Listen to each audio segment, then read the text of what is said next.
All right, how am I turning used motor oil into diesel fuel? Let's go over it. I know this is all the apparatus here. It looks complicated. I promise you it's so easy a caveman could do it.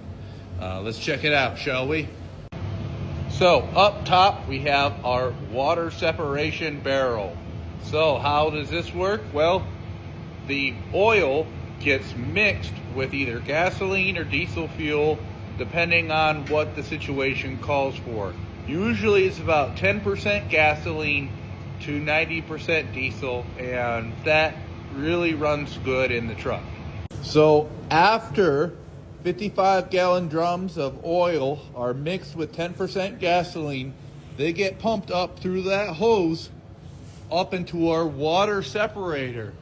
Now, on the back of the water separator, there's a ball valve here. You see that? That is coolant, sludge, all the nasty things that come with used motor oil right there. Yucky. So we collect that and then dispose of it in a responsible manner. But this outlet, as you can see, is quite a few inches taller, or I should say up, than that one. So none of that schmoo is going to end up going through this pipe. And that leads us to the next step in the process.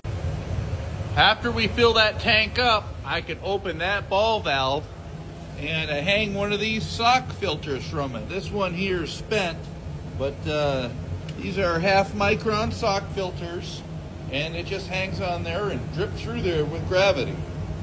And we put this large funnel on this tank underneath it. Let's explain the tank, shall we? We have our funnel where the oil goes in. This is the valve that closes that off. Below that we have our sight gauge. As you can see, we've got about 40 gallons of oil in here. This tank holds 50 gallons. And then on the front here, we have an air release.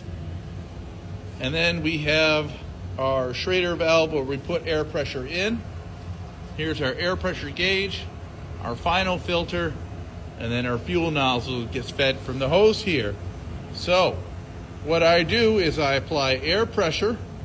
We put about 20 psi in there and have all these valves closed, and then the air pressure forces the oil, because this tube extends all the way to the bottom, the air pressure forces the oil out, and we can either fill up the truck or